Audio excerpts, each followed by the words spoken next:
Broadcasting from the Ante Up studio, it's the longest-running poker podcast for the everyday poker player with your host, Joe Scale.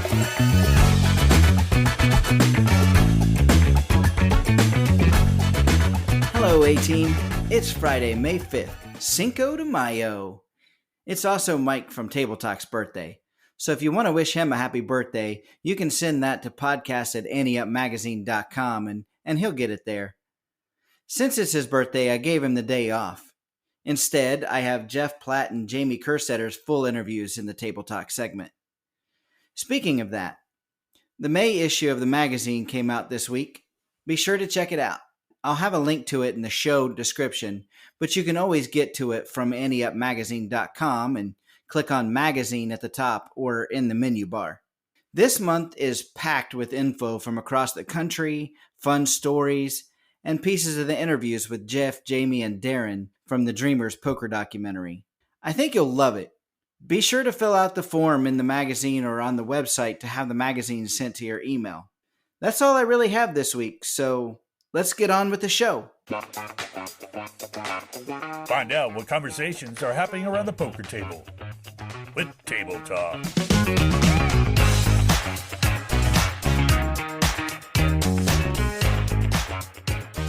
This week on Table Talk, I have the full interviews with Jeff Platt and Jamie Kerstetter. I'm so grateful to each of them for taking the time to join me. Jeff had just busted a WPT tournament, and Jamie jumped on Saturday morning. So if you checked out the interviews in the magazine and thought, man, I want so much more, well, here's the place to get it.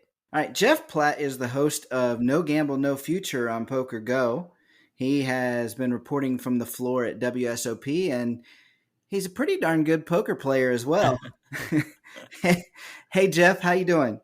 I'm doing well, thank you. Pretty darn good poker player. Might be a bit of a lie, but I like the way it sounds. I'll take it. Well, Jeff, I usually ask this question in a different section of the podcast, but I think it's appropriate to ask you as the guest this week.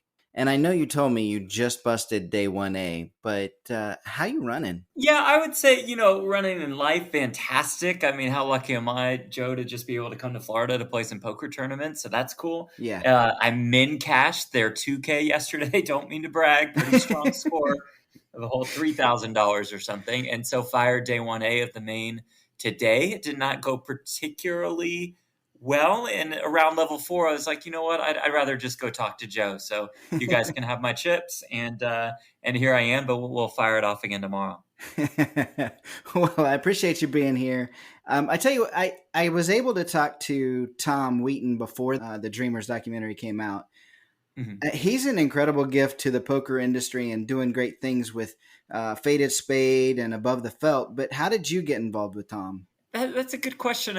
Tom and I go back to when I first got into the poker industry. I remember chatting with him, I think at the 2018 WSOP when I was working for Poker News and Sarah Herring, and I was doing some video presenting, so some daily recaps and some interviews, and we just kind of connected right off the bat. Of course, you know this, and you just mentioned it, but I just knew him as the Faded Spades guy, and back in 2018 he was on that campaign trail, so to speak. So that's how we originally connected, and we've just stayed in touch since. And then once he started to consult for BetMGM Poker and just become more involved in the representation side of things, we started to work together a little bit more. And then, of course, this Dreamers documentary, I know, Tom was saying it wasn't intended to be a documentary, really. It just kind of happened that way. But, I mean, when you're playing in some of those, the WPT, you're used to having cameras on you anyway. But what's that like, having the cameras on you kind of in documentary style, so to speak, while you're trying to play? Is that a little different?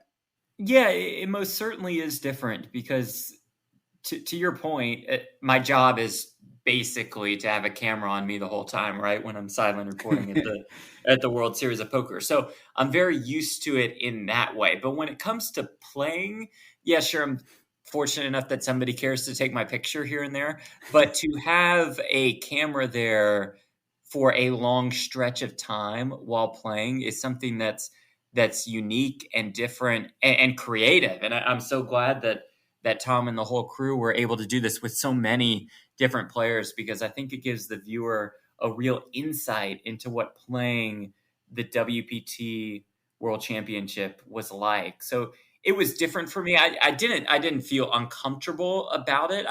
But I just thought that it was certainly noticeable. Like, hey, I just raised on the button with the 9/8 suited. Why would a camera be here? But the camera's just there, and then you immediately bust a tournament, and the camera's on you, and you walk out and you give them your little swan song. So Right. There were a lot of different moments for sure when they were capturing this. In just a short amount of time, the show's generated like 70,000 views, which is incredible. Mm-hmm. But during the show, you guys look like such a close group too. And I know, it's a varying group of ages and backgrounds and all that. But is that true? Are you guys pretty close group? Do you hang out? I do think that's an interesting point that you bring up, because it's not like, at least from my perspective, that I know everybody in that group really well. That is not the case. Right.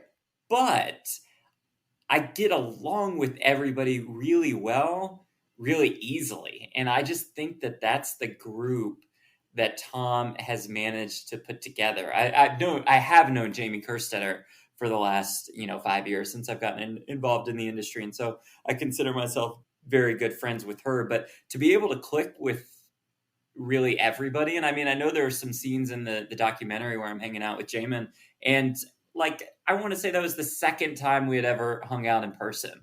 But okay. he just after we've chatted, in our WhatsApp group, and we played some online together, he just like feels like a really good friend, and I consider him to be one. And it's kind of the same with the rest of the crew. And I can obviously go by one by one if you want it, but I just think overall, just everybody is so genuine and real, right, and just a blast to be around. And of course, I mean, it's a documentary, but everybody comes across as just such a likable group, and I think that's credit to Tom for putting that group together too. Since you just mentioned Jamie Kerstetter, then I want to talk about her for just a minute, because you mentioned in the show what an advocate she is for women in poker. Mm-hmm.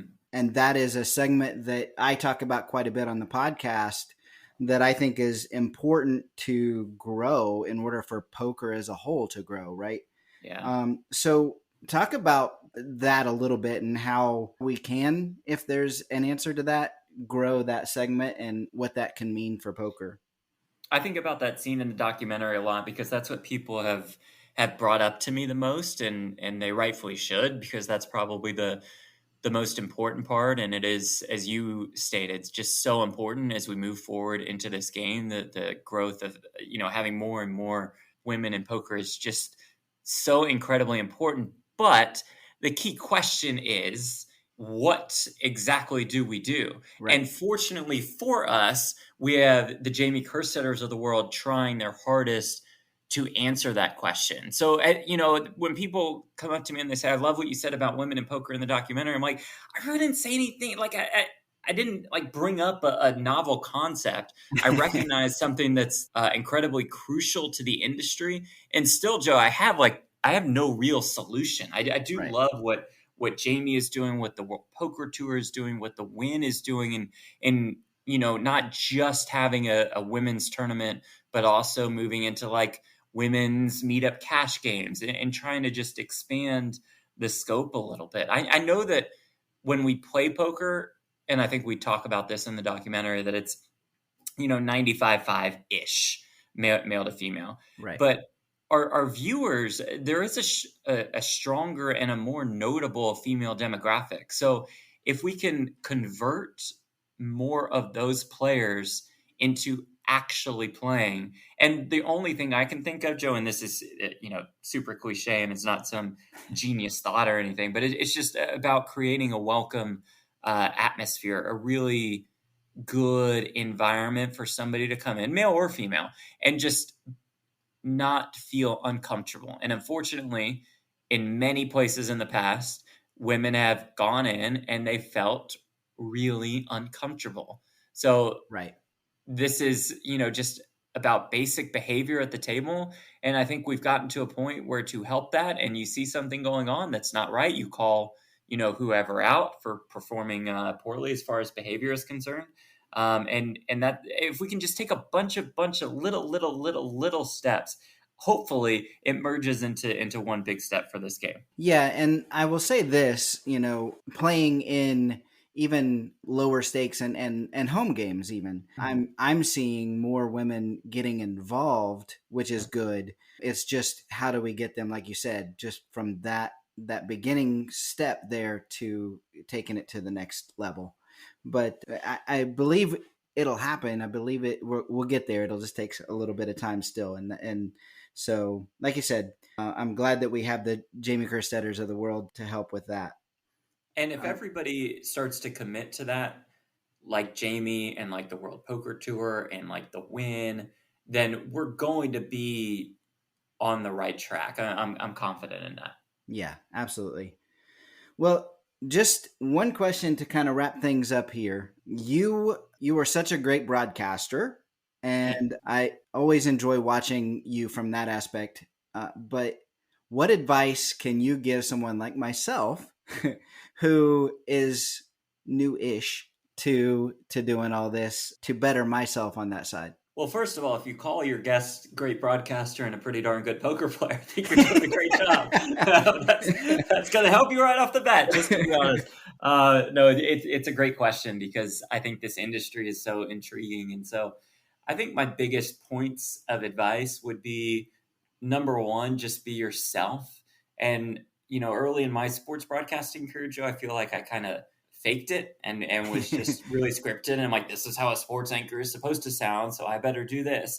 And now I just feel like I just want to showcase my personality and not necessarily try to be like anybody else. If I tried to be like Kara Scott at the World Series of Poker main event, I would fail miserably because it would just be like this knockoff act. But if I can be myself, I think I at least have a chance. And then the number 2 point, which these things kind of merge together, would be like ask good questions and also not make it about yourself. I mean, Sure. For example, and I'm not just saying this, I swear, your questions during this podcast, during our quick 10-minute chat were pretty quick and pretty to the point. I mean, imagine, Joe, if we cut to me at the World Series of Poker main event on the sidelines and I grabbed Daniel Negreanu, let's say, and I stood him up and I was about to ask him a question. And I spent 40 seconds talking about my run in this Seminole Hard Rock Poker Open WPT main event. And my producer would probably fire me on the spot because it's not about me. It's about Daniel Negreanu there. So Right. I think that, as a broadcaster, when you're telling these stories, just be very aware that the subject of the stories are most of the time not you. And you're just kind of the merge between the audience and the feature of that story. Sure. Okay. That's great advice. I appreciate it. Jeff, pleasure talking to you. Again, thank you for taking a few minutes. I know you had to throw those chips away to get here, but but I appreciate you taking the time. You got it, Joe. Anything you need, I'm here. And now Jamie Kerstetter is going to join me. And she is a former lawyer turned poker pro. She has over $700,000 in tournament cashes. She is poker's Twitter queen, along with her dog, of course. And I don't care what Daniel Negreanu says, she is one of the best commentators in poker. Hey, Jamie, thank you for joining me. Thank you for the kind words. Appreciate it. Yeah, absolutely. I mean it. Well, like I told Jeff, I usually ask this question in a different segment, but I feel like it's appropriate to ask you guys, how you running? How am I running? Oh, geez. Let's start this on as a pressing note. Not great right now, but it's before WSOP, so this is a good time to be getting some run bad out of the way. Absolutely, yeah. Well, it's a funny game too. So, like you said, just get it all out of the way, and then we'll see you make some deep runs. Yeah. But you can't make a deep run in all of them because I do want to listen to you commentate some of them. So some of those tournaments. All right, fine. Just for you, I'll punt off a couple. Well, Before the documentary actually came out, I was able to talk to Tom Wheaton, and I said the same thing to Jeff Platt and Darren Elias when I talked to them. But what a gift to the poker industry with all that he's doing with Faded Spade and Above the Felt. But how did you get involved with Tom? I was one of the first people to work with him a while ago. I'm trying to think how I actually knew him before that. He just kind of shows up and he's everybody's friend. So it's hard to say like when you first met, but yeah, he had asked me about if I wanted to do some kind of like talent agency thing, to try to go after some of the opportunities which came up over COVID, which were some of these like virtual charity tournaments that I commentated, or little teach-ins for, some of them will be like women in business. I'll get to teach a bunch of type A women who've never been exposed to poker. So that's kind of how I got involved with him to start. And then now our paths have crossed a bunch with different things. We're both working with WPT Global and obviously Above the Felt, obviously the Streamers documentary. So yeah, we get to hang out a lot. And he's done such a great job of bringing just a great group of people together too. In the film, you guys look like you're such a close knit group. I know you're all from different stages of life and different backgrounds and all, but do you guys hang out? Some of us do. It's interesting. Just geographically, we're far apart from a lot of the people. But during the Win World Championship, yeah, it was nice that we were all kind of like sweating each other, in our deep runs and things. And yeah, I think within the group of people, there are little pockets that hang out more than others. Sure. Yeah. I mean, you and Jeff have worked together for a long time, so I knew, you had that relationship for sure. Yeah. But more than that, I mean, everybody really seemed like they got along really, really well. So yeah, for sure. I'm sure some of that is kudos to Tom for bringing, a great group of people together as well. Yeah, I kind of feel like he picked like the nice guys and girls of poker from what I can see. And just recently the Galfons joined the team too. So that's I saw that thing where too bad it wasn't in time for the Win Championship, but it's nice to have them. Yeah, absolutely. One of the things in the documentary that you talk about was losing some money in poker, which led you to going back and getting a job. And then when you were doing that job for a while, that kind of brought you back to poker. Did you feel like you were more motivated at that point because you knew that's what you wanted? Yeah, I think the first time it was just, I really like passively got into poker. I was playing a lot and like playing recreationally while I was a lawyer. And then when my firm laid off all the first and second year attorneys, it was like during the banking crisis, they lost a lot of their business, and that was just how it was dealt with. And I hadn't really thought about playing poker for a living at that time. I thought I was just going to be in that job for 30 years like everybody else, try to make partner, get a lot of money, that kind of thing. Right. And so when I got laid off, I just didn't really know what to do. I hadn't really looked forward and like made plans. So I just started playing poker. I was like, oh, I'll play a lot more then. And I went to Borgata and I played their winner series, and I played a lot of 5-10 cash. I played a lot online, but I never chose to. I just kind of found myself doing it because I didn't know what else to do. I didn't have other plans. Right. The second time, after I went back to a law office, I had a good job with nice people. I hated it. even though it was like, it was a good scenario. I was like doing what I was doing before, but slightly fewer hours with a smaller firm, nicer people. But I just loved poker, and I realized that I really missed playing. I mean, I would find myself driving to Borgata a whole lot during the work week. And that's when I realized, like, I don't want to be a lawyer anymore. And that time I chose to quit, and I chose to pursue poker full time. And I think that, like, was a huge mindset difference. Oh, absolutely. Yeah. And so tournament wise, and we've talked about this actually quite a bit on the podcast, but we're seeing this trend where almost all of the tournaments have been just crushing guarantees. And you talk about in the show, they mention the ladies event that you final tabled was one of the biggest ones outside of the WSOP. Do you see the same kind of growth happening when you travel around, or? You mean for women in poker? No, just in general. In general? Yeah, I mean, the guarantees that casinos have set, I think a couple casinos got burned and then they got really hesitant to stick their necks out there anymore. But almost all the guarantees that have been set have been completely crushed. Like for that Win Ladies Championship, we set $200K, and I promised them that we would get way more than that, but they were being conservative just because it was the first time. You never know. We had over $500,000 in the prize pool. I think we could get $1 million if we had more starting flights and we had more lead time to promote it. But yeah, like the Run Good Gear events I go to, they're always smashing the guarantees. It'll have a 100K guarantee and they'll get 150K in the prize pool. Yeah. So it looks like poker's just so healthy right now. And there are a lot of reasons for that. There's tons of streams that people watch. They're just reminded that poker exists all the time and that like, oh, maybe I'll go play somewhere this weekend. And all of a sudden, all these people who maybe didn't used to think about poker that much are showing up to play.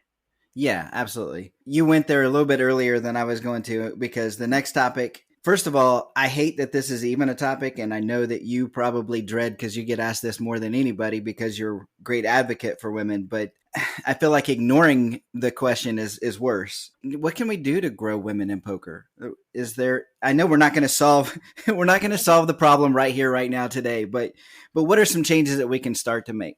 I think some people are hard at work at this all the time. Like with WPT, I'm like really proud to work with them because Angelica Hale is a really good advocate for women in poker. And I tend to hear yes, like when I ask WPT Global to do certain things for women, like we'll have these meetup games. They donated 4 $1,100 WPT Prime seats just because I asked them. I said, I think we can get over 100 women to show up. I think this is like really good for our company. And I think it's like making a really good statement surrounding our women's championship that like this is a concerted effort to get more women in the game, to make more women comfortable, to make it more fun as an intro for them.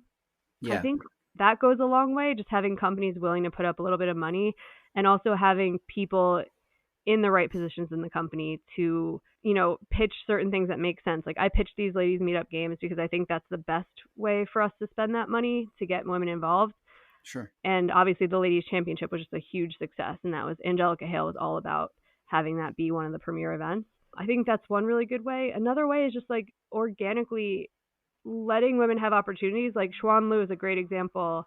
She's a really good player, high stakes player. Her getting seats on streams like The Lodge and Hustler, our WPT cash game, stuff like that. Like just having her be a role model, having her represent poker power, getting some of the women who spend a lot of their time and effort in these women's groups, highlighting them when you can. I understand like there aren't a ton of high stakes women playing 200, 400 no limit, but when we do run some games that are smaller, to make sure that those people feel welcome. Like JJ Liu played in our WPT ladies cash game, and I don't know if I'd ever seen her play on a cash stream before, and she was awesome and hilarious, and she's a good player. So like just making sure to like look for some of those people that maybe aren't highlighted enough. Yeah, I mean that makes sense. Yeah, and I think that it's not going to be the kind of thing like I think we saw slow growth for a really long time. I think it's going to be exponential growth though, because I think the way it feels now walking to a poker room is much different. Like I play a lot of 2-5 and sometimes 5-10, and there's a woman at my table almost every time now. Nice. Especially at good place, like at Win and Aria, places where it's like really comfortable. The floor is really good, the deal is really good, and there's no room for like people to mistreat each other. I feel like I see a ton of women playing there. Okay, that's awesome. Yeah, and I played a main event in New York not that long ago and had 3 women at my table. I was out of 8, so I was like, wow, this is great. So last thing that I want to ask you is a little more on the selfish side, so bear with me. Sure. You're a great broadcaster. You talk about the commentating part of it being a validation to your family and friends mostly because you had the confidence already in yourself. That kind of resonated with me. So what kind of advice can you give to someone like myself to continue getting better at the broadcasting and interview process? Oh, that's a good question.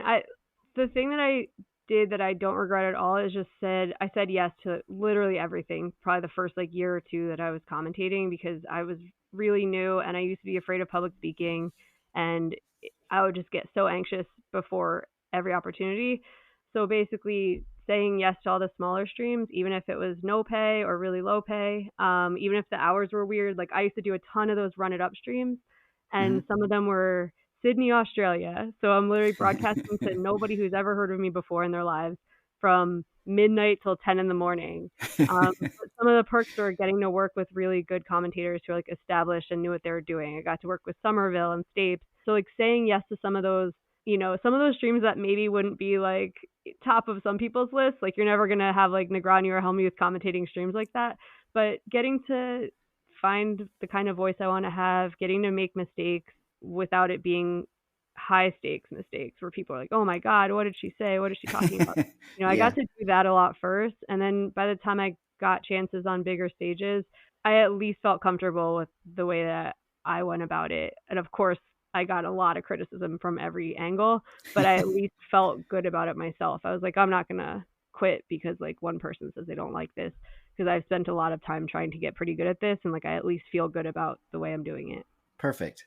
Well, I will keep grinding that side of it, and you keep grinding the tournaments, and I look forward to listening to you during the WSOP for some, but we'll say only a few. Sounds good. All right. Thanks, cool. Jamie, for joining me. Oh, no problem. Thank you.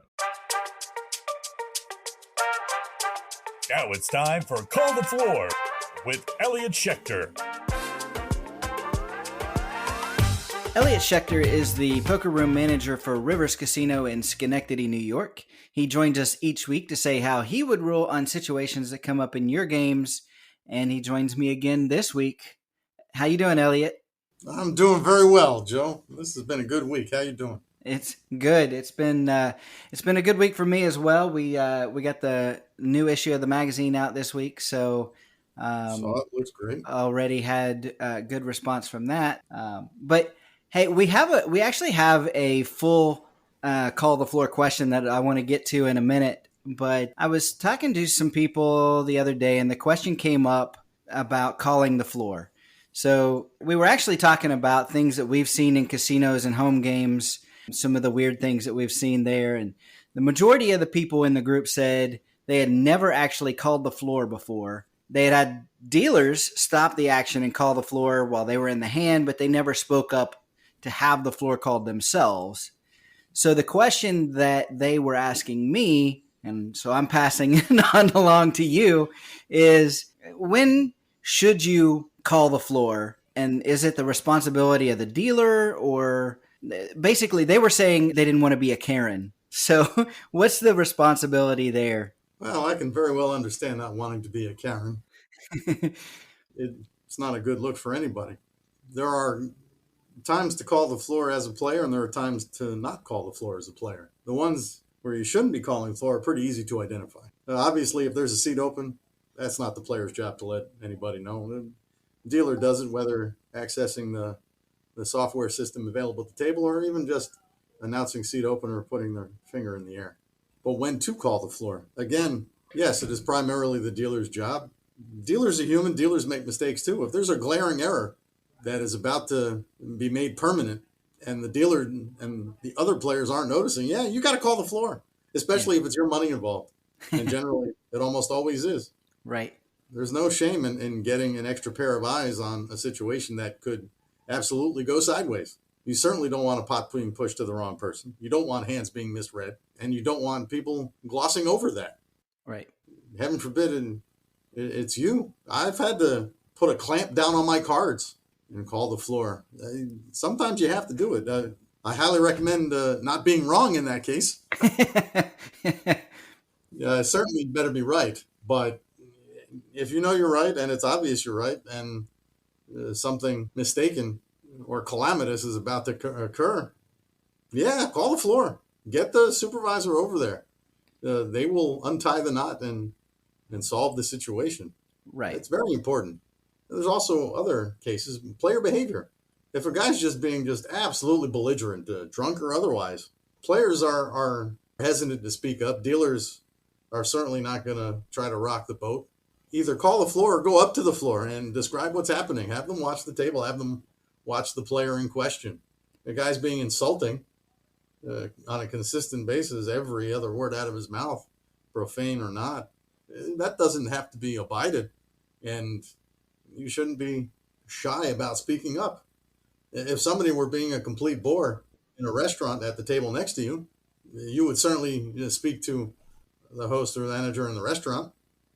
Same thing applies in a poker room. Yeah. So, yeah, you certainly should be calling the floor. You shouldn't be doing it needlessly. I mean, if somebody dropped the chip rack and no, don't call the floor. If somebody spills a drink, yeah, everybody should be calling the floor. Everybody's chips and cards get wet and the table. Yeah, right. Sometimes it's an emergency. The guy's having a heart attack. Call the floor. Yeah. Well, and then hold it out of turn. Don't call the floor. Very good. Yeah.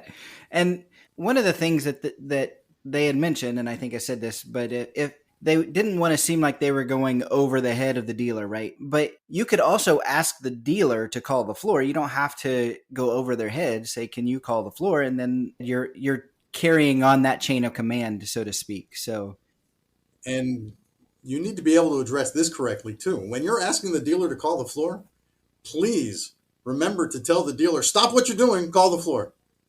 Stop is an important word here. Don't let the dealer continue what they're doing and then call the floor over after it's over. Yeah, that makes sense. Stop what you're doing, call the floor. Hey, something's not right here. Don't go any further. Make sure they don't continue on with what they're doing. A lot of dealers are just going to try to get the next handout. There's many motivations to just move on with life for a dealer. Make sure you tell them to stop what they're doing. Yeah, that makes sense. That's a good point. Yeah, well, I hope that clears that up for a lot of, because if it came up in discussion, that I was having, then I feel like that's probably something that a lot of people are wondering. So I thought it would be a good topic to address here. It's an excellent topic. And remember, this is all part of the game and how the game is supposed to be played in public. It is written into most sets of house rules that players are not only bound by floor decisions, they're obligated to point out errors that would result in hands being misread and pots being misawarded. It's not just a courtesy. It's actually an obligation of any player sitting down in a casino game. And that's perfect. I appreciate you bringing up that point too, because it's important that everybody knows you're not just being a Karen, that that there are situations where it's important that you do get involved. So absolutely. Good point. All right, let's get into this call the floor then. It's sent in by Ronnie Kenner, and he says he's playing 1-2 at a local casino. After the flop, I have 4 to a flush. The pre-flop raiser bets, and I jam.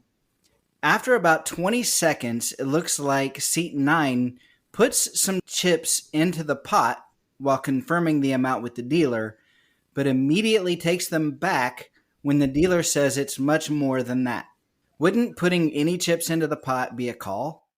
Instead, he ended up folding. Should I have called the floor? Well, you got 2 questions here, and I'll answer both. Wouldn't putting chips in the pot be a call?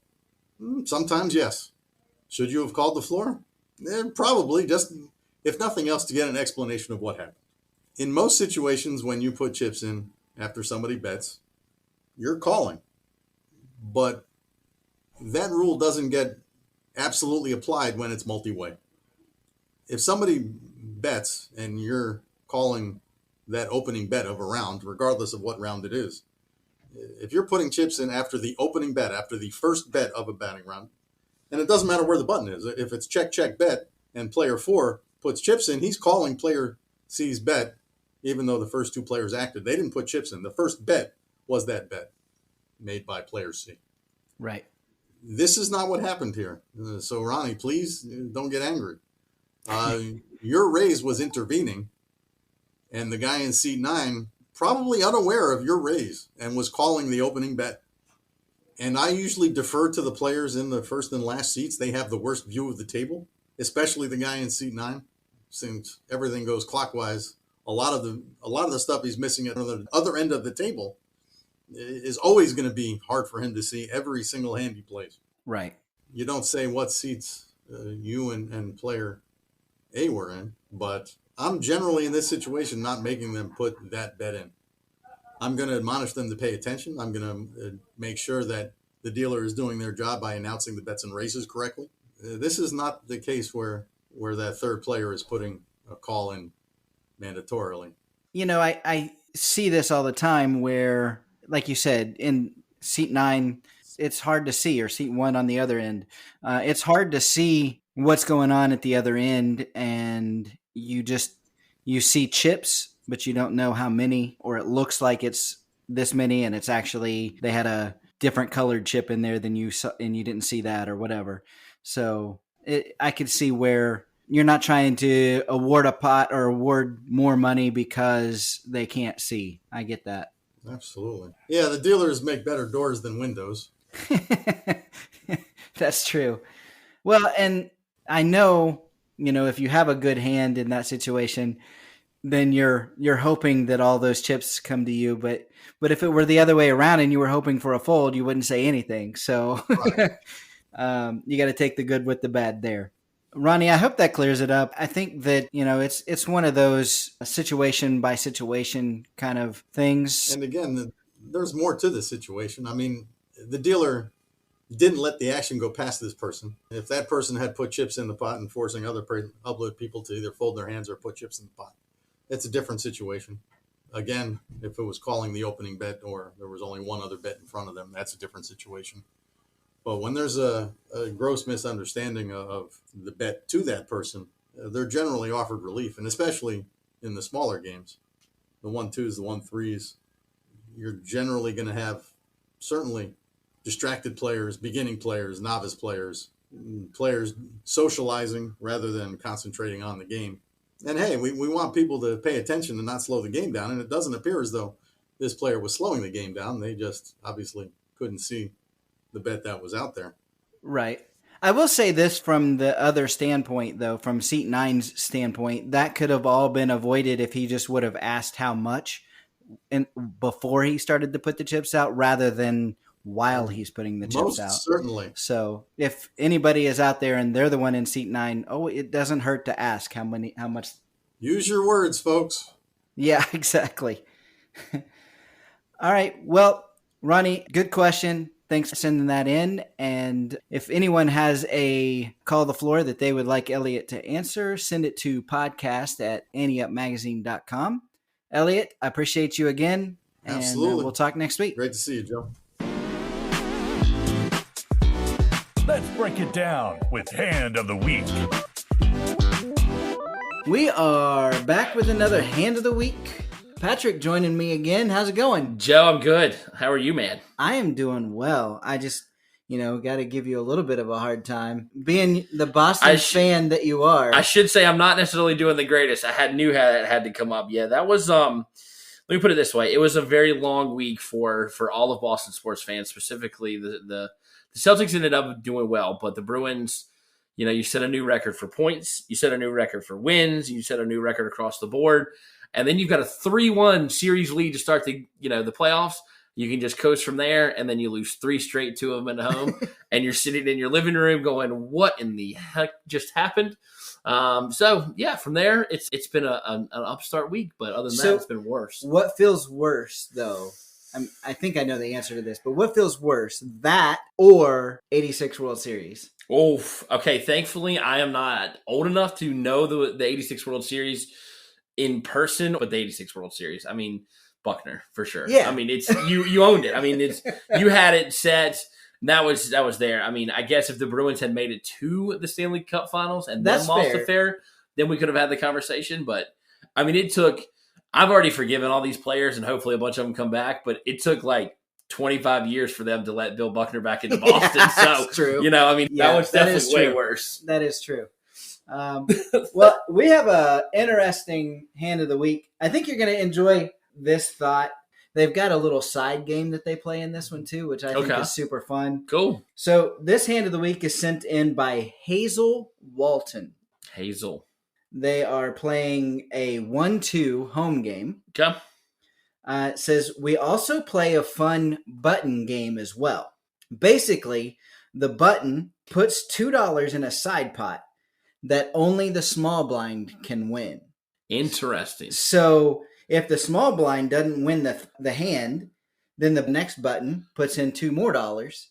And so now it's a $4 side pot.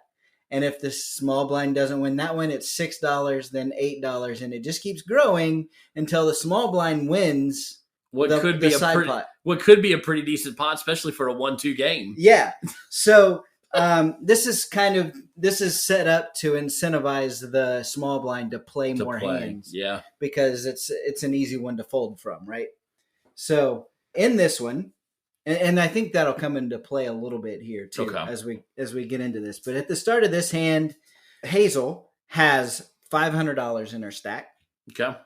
Under the gun calls and has about $350 in their stack. Folds around to Hazel on the button with King of Hearts, 10 of Clubs. What do you do with that? I'm probably going to up it a little bit more than just the call. I'm probably going to do, with 500 in my stack, I'm going to do like a $6 bet. Okay. Yeah. Yeah. So like 3 times the big blind. Yeah. My rule with this is I always, if I'm going to bump it up 3 times, if nobody's in there with a limper, then I'll bump it up a little bit higher just because. And then you might take down the pot. You've got that one person there. So gotcha. It's picky, but that's just what I would do. Okay. What Hazel ended up doing? Hazel raised to $9. Okay. So same thought process. It's similar to you as well. So they said the small blind is probably going to call more often due to that side pot, which has $20 in it at this point. Nice. And they do make the call. So the small blind calls. They have about the same stack size as me, so around $500. The big blind folds. And under the gun calls. So there's $29 in the pot. Okay.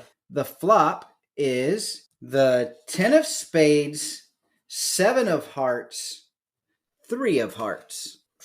Both players check. So what do you do with top pair? Well, playing my hand and along kind of with Hazel. So she went with 9. Obviously I was with 6, so I wasn't far off. I'm going to push the action again. I've got top pair. Obviously 2 hearts out there. If someone's got pocket hearts, then they're looking good, but they still haven't finished it. I'm probably going to follow it up with the exact same bet, to be honest with you. I would go with $6? Yeah, $6, yeah. And just see if I can push the action a little bit. Sure. That sounds a little small with almost 30 in the pot. Fair enough. That's but I get it. Hazel bet $12. Okay. So a little bit more. They both call. Okay. I think you could even go a little bit bigger than that. So $12 isn't quite half the pot. I honestly, maybe it should have been closer to half the pot. Half the pot, I would probably even go a little bit higher than half the pot just to, if they're going to chase it, make them pay for it because 9-8 is an open-ended straight draw there. Yeah. Of course, there's that flush draw there as well. But fair enough. So they both called. Okay. There's $65 in the pot now. And the turn is the 9 of hearts. Yeah, I don't want to see that. Yeah. Nah, it's not what we're looking for. That's actually like one of the worst cards that it could be. Not only did the flush get there, but Jack 8 got there, 6-8 got there. But you pick up the second nut flush draw. True. Yeah. So get another heart fly.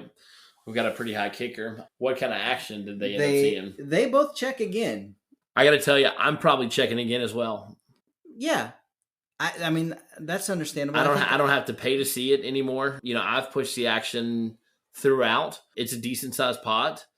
And that way you can see the last card for free. I'm probably checking. Yeah. Yeah. I think I agree with you there. I think you either have to bet big. Yeah. Or you have to check.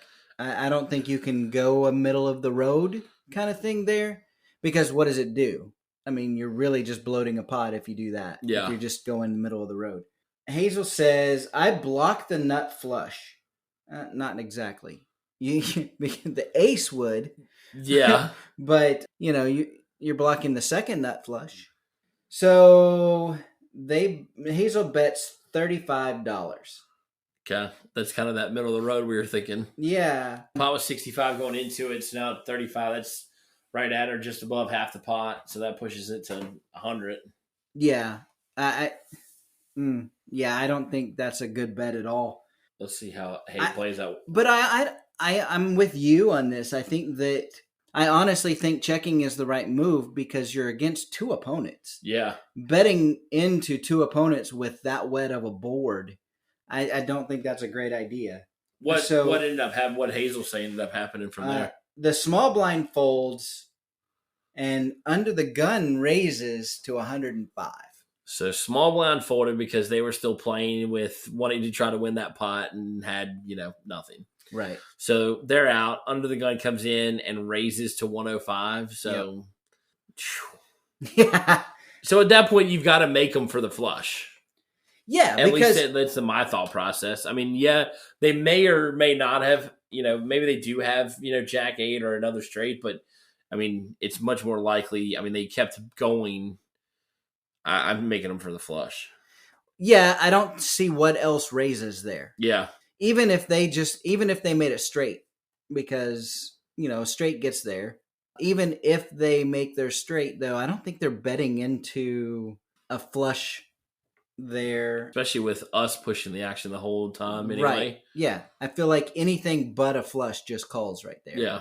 And if they have a flush, then really you're only looking at 7 outs. Like normally you'd say, okay, if I've got 9 more hearts. Yeah. But you've only got 7 if they have a flush. Yep. So now I feel like this feels like a fold to me. Yeah, I'm probably walking away at that point. I don't see any way. I mean, a very, very, like you said, wet board. I mean, that's I'm probably folding and going away. What did Hazel end up doing? Hazel says, my thinking is that I block the nut flush, which is not true, Hazel. So if I brick the river, I can bluff it. So I call, and the river is Give me a heart. The 7 of clubs. Oh, that is zero help. Well, that's interesting, though. Now, the under the gun checks. All right, well, at this point, Joe and I are out of this hand. So if we were playing Hazel's hand at this point, she called to get to the river, correct? Yeah. At this point, you have one of 2 options, at least in my opinion, coming from the novice point of view. You either check again and see this hand for free the rest of the way out and just make him turn it over, or you try to, You represent a boat? Yeah, I guess, to pull in some more money that they were bluffing.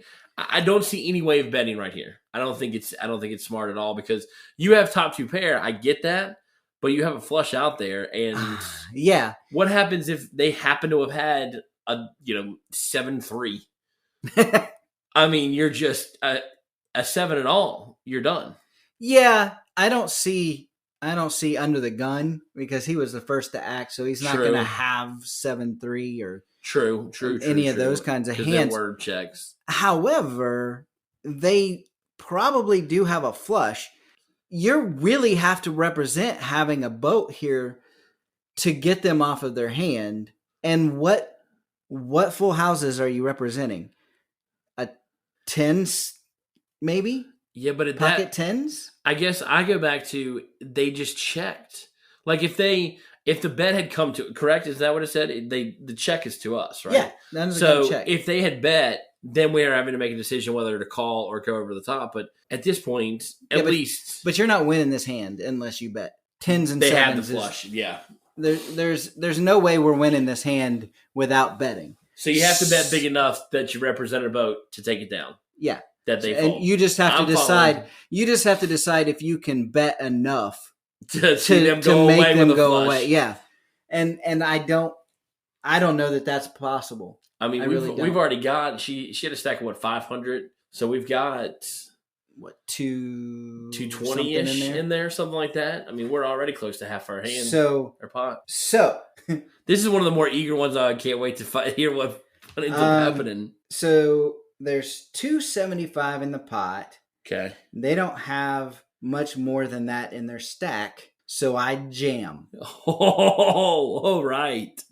They go into the tank for over 5 minutes, then fold. Shaw! Remind me never to play with Hazel. Goodness gracious. So Hazel says, later, I asked what they had. They said they had the Queen of Hearts, 9 of Hearts. They said they had the Queen of Hearts, 9 of Hearts. But there's a 9 of Hearts on the board. So they were bluffing, and they couldn't remember. Got it wrong. And they got it wrong. So not only does Hazel take that one down like an absolute champ. Wow. That is interesting, too. And, coming again from the, every other weekend or every few weekend player, I mean, you never know when you're sitting around with your buddies, how they play, hands and whatnot. I mean, I definitely make them for the flush, but it sounds like that one didn't have it. I just think it's hilarious that they lied about their hand and called out one of the cards on the board. Oh my gosh. I mean, if you're Hazel in that situation, you got to feel vindicated as could be. I mean, and that's just well played. Yeah, but I mean, I definitely, you and I were out of the hand. Like, yes. we put it on the flush and we're out. I would have been out at least once, if not maybe twice. I mean, and I definitely. Well, that's very interesting because if you end up checking there at the river, then you probably take it down anyways. From what it sounds like, if they were bluffing, that's 10-7, you probably end up taking it down. Yeah, that's interesting. Well played, Hazel. Hazel has got a big pot too in that neighborhood game. Wow. Yeah, that's well done. Yeah, good job, Hazel. I have no words. You outplayed us all. Good job, Hazel. Well done. I've got no other words on that one either. I mean, you took down a bluffed flush draw that they named a card on the board as one of in their hand.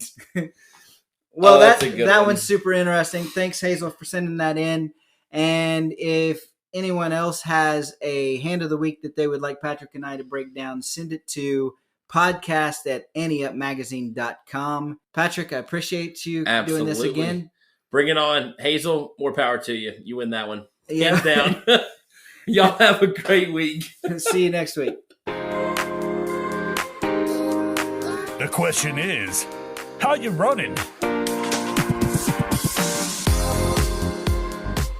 We have a new ambassador joining us this week. Brian Conlon Jr. has his own YouTube channel. You can find him at Detroit Poker, but he's joining Ante Up as well to talk about the Detroit poker scene. Brian, my first question to everyone is always, how you running? I've been running pretty good lately. I was on a streak for probably 10 wins in a row, but we took a hit yesterday. So ask me again in another day or two. Yeah. Hopefully that was just a blip and not a new trend. Yeah, absolutely. I'm sure it was just a blip. We got nothing to worry about. All right, good deal. Variance doesn't exist, right? Correct. Well, I know we talked about the tournament scene there in Detroit, and there's not a whole lot of tournaments that happen there. I know cash is king there, but what kind of tournaments are happening right now? Okay, the most noteworthy tournament that's going on right now is the MSPT main event. Starts Thursday, May 11. But leading up to this event, they have several satellites. Each day they have two satellites at 12:15 and 6:15 p.m. and $70 and $265 respectively as the buy-ins. And how it works is if you buy into the $70 event, you get a ticket into the $265 event. And every day they do that. So it's like a step. Mm-hmm. Okay.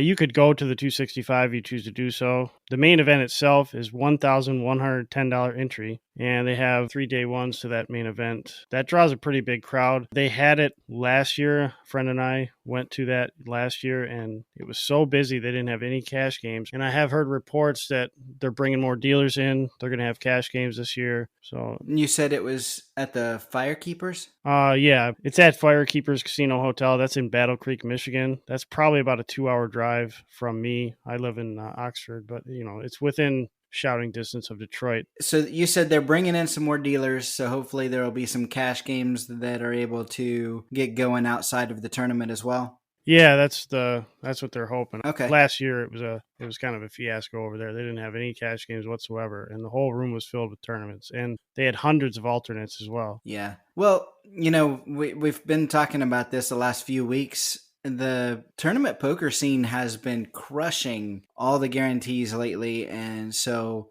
I would say that is indicative of what we're seeing now.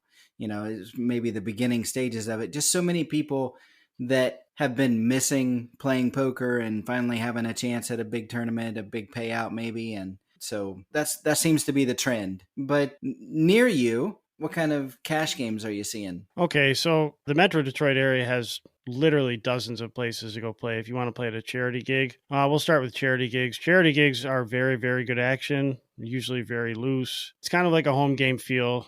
Everybody knows each other, things like that. Right. If that's your thing and you want to find like a group to join, charity gigs are, pretty good for that. 2 charities that I played at is 300 Bowl in Waterford, and I played at Cicerelli's, and that's in like Shelby Township, I think. Okay. But I'm a casino player. Generally speaking, I play at MGM Grand Detroit almost all the time. If I don't play there, I play at Motor City. MGM Grand Detroit has promotions pretty much 7 days a week, I think. They have high hand jackpots every day, and that brings in a lot of recreational players. So if you're trying to, go in there and make money, definitely a place to do it. Also, Motor City Casino does have some promotions, but post-COVID, MGM opened the doors first, and they're doing gas card promotions and things like that. So they pretty much got a stranglehold on the market locally. That tends to be the way it is. When you're the first one to get your doors open, then that tends to be where a lot of the traffic goes. But what kind of high hand are we talking about? Does it get pretty high, or are they hitting it pretty regular? What they do, like, let's use Monday as an example. Every 30 minutes, they have a $500 high hand. And to qualify, you need aces full, minimum, aces full of deuces. Okay.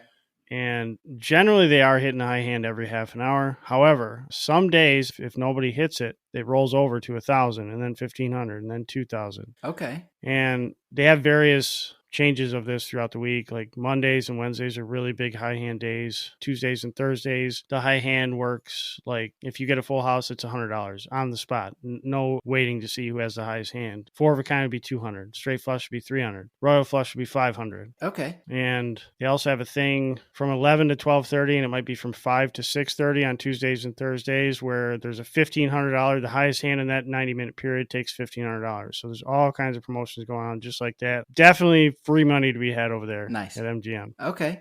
And that's your typical poker room. So if somebody runs over there, they can catch you playing most days? Yeah, I probably play about 30 hours a week, 35 hours a week, somewhere in there. Okay. So, yeah, good chance of seeing me in there. Very good. Are there any other promotions that you wanted to mention? The only other thing I can think to mention would be if you want to play small tournaments, like if tournaments are really your thing and you don't want to play a $1,000 tournament at MSPT, all these charity gigs have multiple daily tournaments. If you just find the right one, the buy-ins will usually range from $30 to $100. Right. And they're usually in the form of an ultra turbo, like they're over in 3-4 hours. So right. That's perfect. That can scratch that tournament itch for some players, and then they can get into the MSPT. You said the main event starts what day? Thursday, May 11th is when that starts. All right. Good deal. And until then, they're running satellites, step satellites, as well as you can buy into a normal satellite. That's correct. Twice a day, you can get into those satellites. They're going on right now, as a matter of fact. So very good. Well, Brian, I appreciate you joining us this week, and I look forward to working with you more in the future. And we'll talk again in 3 to 4 weeks and see what else is going on. That sounds great. Thank you for having me, Joe. Appreciate it. Absolutely. Now let's talk a little strategy with Mark Brement. Mark has been a poker coach for over 15 years. He's been an Ante Up lead columnist for years as well. And he joins me again this week to talk a little strategy.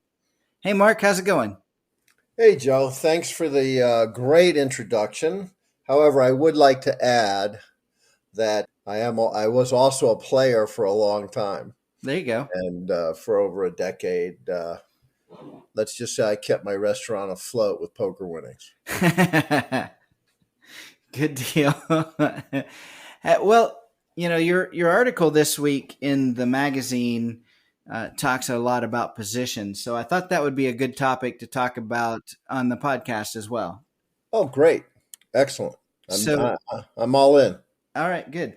So I'm going to let you take the reins a little bit. So let's start with that graph at the top with position. It's interesting because the amount of big blinds, and most people know the amount of big blinds you're going to win from early position and late position differ, but I don't think a lot of people grasp just how big of a difference it is and how important position is. So talk a little bit about that. Looking at that graph, any poker player should look at that graph and sort of scratch their head and go, at all levels, from beginner to advanced, and say, really? Over 2 million hands? This is what it looks like? And it should sort of thunk you over the top of the head like a baseball bat. Yeah. It's almost contrary to belief, because what that graph is saying is that, yes, you actually barely make money with your big hands in early position, and you make a lot more money through other ways.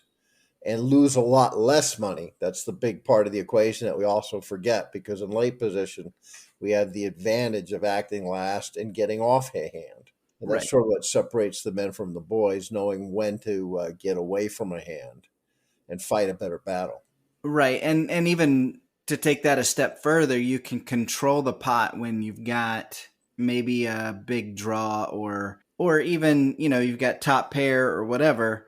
You can control the size of the pot a little bit. Well, that that's way. in the bullet point for sure. When I talk about position, I think that's bullet point number 4, is you have this incredible option to do things like bet a third, bet a half, bet full, go all in. You just have an option to make it, for pot control, including check, which is often the right play. Right. A play that too many people don't use very often. Well, somebody might say, "Oh, hold on a second. I can control the pot from early position too." Well, a little bit. Let's say you're thinking about GTO, something that I am not an expert on, but there's a lot more bet sizing in terms of like betting a third to a half when you open up. And that is exercising pot control, because if you had checked, maybe the guy on the button would have bet 3/4, and you have a reason that you want to see the next card, and he just calls as you anticipated. So you can control the pot from early position, but you don't know if that guy's going to raise. Maybe Right. he's just doing a pulse raise to get a free card on the turn. So now the pot is bigger, Right. as opposed to just checking and he bets and then you can maybe call. And so now you have a bloated pot that you didn't want. You were looking to make it smaller. You don't have that control when you're out of position. Right. It's hard to conceptualize that for most players. But most players today do understand that the button is a better place to play, that they win more money in late position. I'm not sure if everyone understands sort of like how gravity works. Right, but I can tell you, a lot of people will say, I'm going to go crazy with ace king from under the gun, whereas, maybe under the gun, you're only making one big blind. But when you have that same ace king from the button, now all of a sudden you have the ability to run the narrative a little bit more. And so your profit is exponential. And so the same cards don't mean the same thing from different positions. Yeah, my favorite analogy is, and everything you said there is spot on. My favorite analogy is you got the poker gods above, and Loki, the god of mischief, who also happens to be one of my dogs, is looking down at every game at the same time. And I can't even imagine how many games of poker are being played on the planet today, right now, in real time. But he's watching a million games at once.